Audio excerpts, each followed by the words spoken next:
Okay, like, let me give you a couple examples. Like, remember the first Jurassic Park movie when they're on that little carousel of progress type ride?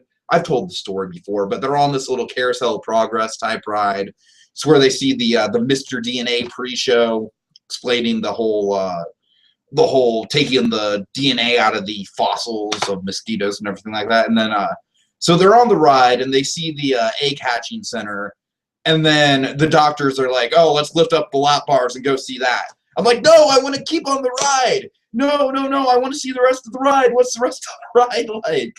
So I remember as a little kid, like every time I'd watch that damn movie, I'd always kind of subconsciously hope to myself that they wouldn't pull up the lap bars and that we would get to see the rest of the ride somehow through some bizarre kind of paradox of filmmaking where we get to see things that aren't there. I don't know. I had a weird imagination.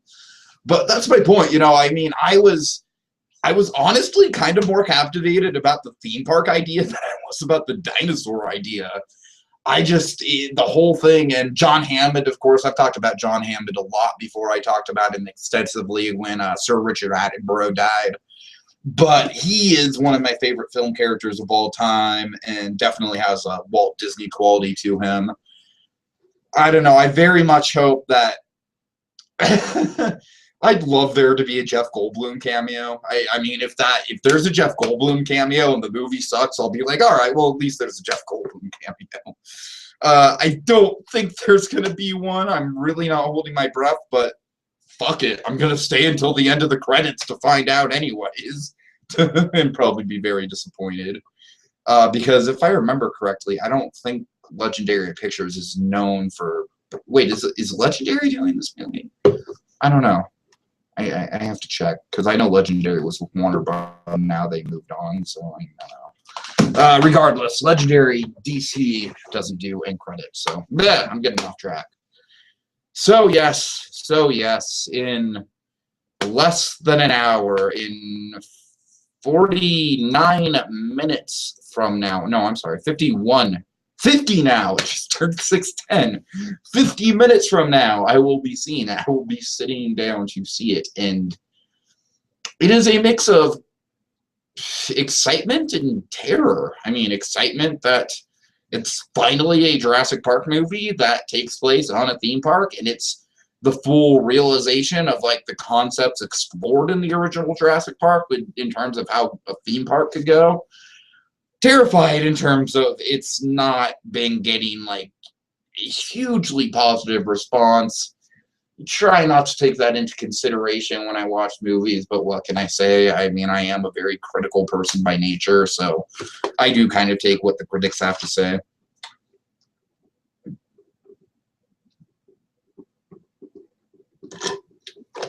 I don't have anyone to bounce off of, so I have to pause when I drink. Okay, so I don't know. I don't really have much to say beyond that. You know, I'm just, like I said, I think really the only thing to say right now is just how much of a mix of, like, if I get into that movie and, like, the first 20 minutes or so are just shit, I'm just going to go from, like, this to this.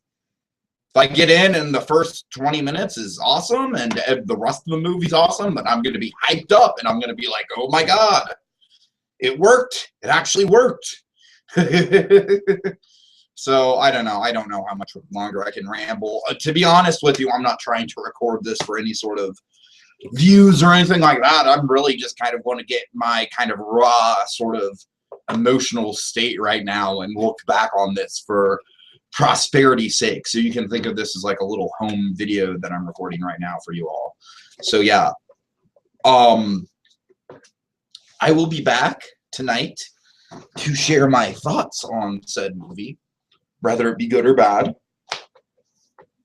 I will try to keep the spoilers to an absolute minimum. If there's something really cool that happens that I really need to share, then I will put a spoiler warning. Really quick before I sign off, though, in terms of the marketing for this movie, it's been ambitious and it's been pretty in your face. But I think there's a big difference between the marketing in this movie and the marketing in, let's say, The Amazing Spider-Man 2, which last year I actively boycotted because there was just so much around that movie, and it felt like by the time it premiered, you could have, you already saw like half of the damn thing because of so many clips and everything.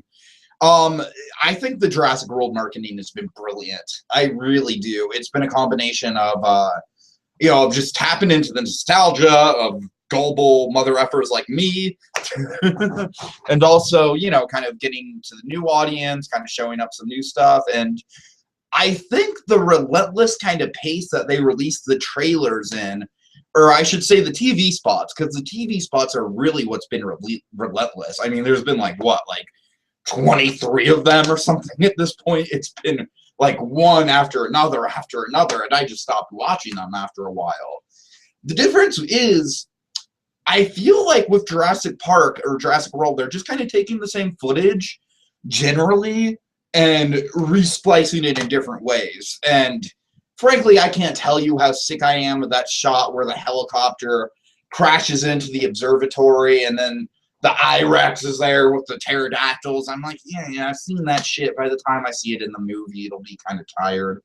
There's a couple other examples like that. I mean, when I first saw the pterodactyls kind of coming down and attacking people like Hitchcock's The Birds, I was really excited, but that's all over the marketing too. But I feel like there's still a lot of this movie that we haven't seen, and that's what gets me excited about it. Let me tell you the specific example, the best example of that. It's a mother effing T-Rex. Mother effing T-Rex. We've seen one very, very, very obscure shot of the mother effing T-Rex, which is in the second trailer, I believe, where you see kind of like just the tip of the head, and that's it. Like, they have been keeping the mother effing T-Rex a secret. They have been keeping the mother effing T-Rex under wraps. So I think that by the end of this movie, the mother effing T-Rex is going to have a big comeback. I love the fact that the mother effing T-Rex from the first movie is going to be in this movie, and she's going to be aged a good 20 years, and it'll be super exciting because it'll be like, the original mother effing T-Rex. It's not going to be like a T-Rex from the Lost World where it's not the mother effing T-Rex. Oh no, it's the same character. It's got the frickin' battle scars from the raptors from Jurassic Park. It's a mother effing T-Rex. And we haven't seen any of it. And I'm sure there's footage of it. That right there is kind of the one thing that I very much applaud Jurassic World's marketing for. They were like, screw it, let's show everyone the I-Rex, but let's keep the mother effing T-Rex a secret. Mother effing T-Rex is what's going to make or break this movie for me, really. And how many times have I said mother effing T-Rex in the course of, like 2 minutes? All right, so I think I blabbed on long enough. I am absolutely not convinced that this movie is going to be awesome or even good, but I'm going to go in and, sit down and just kind of see what happens. But you know what? I think that's the best attitude to have for something like this. I'm not walking in being like, oh, Jurassic Park, ooh. I'm going to wear the shirt, like any good fanboy should. I'm almost considering bringing a Barbasol can with me, but I don't want to look like a total dork. So, not that I already am a total dork, but whatever, I digress. So that's it. Like I said, I'll come back. I'll do my Jurassic World reaction show. That's going to be 4 or 5 hours from now, I'd say, because I've actually got something going on after I see the movie and before I'll have time to record the reaction to it. But rest assured, tonight I will have reaction video, and then later on next week we will do a full spoiler show with Blue Dragon 5, Adventure Blue Dude, hopefully Monkey, maybe England, all those good folks. Whoever wants to see it and whoever wants to join in. We will do a full-blown, probably 2-hour plus spoiler discussion on it. But for tonight, like I said, I'll keep my spoilers in my reaction video to a minimum, and I will warn you if I do get to any spoilers. So until then, it is 6:17, and that means I have 43 minutes if my math is right. So I better get going. I better sign off. I better, just get going and get ready. And yeah. So in less than it's in less than 45 minutes. I will be seeing Jurassic World, and that is a prospect that is both terrifying and extremely exciting. And this is like the movie event of my life, even though I'm going in with very, very mixed expectations for it. So should be interesting to see my reaction either way. So in the meantime, I'm sitting here and I'm talking to myself, and you never would have predicted that. That's chaos theory.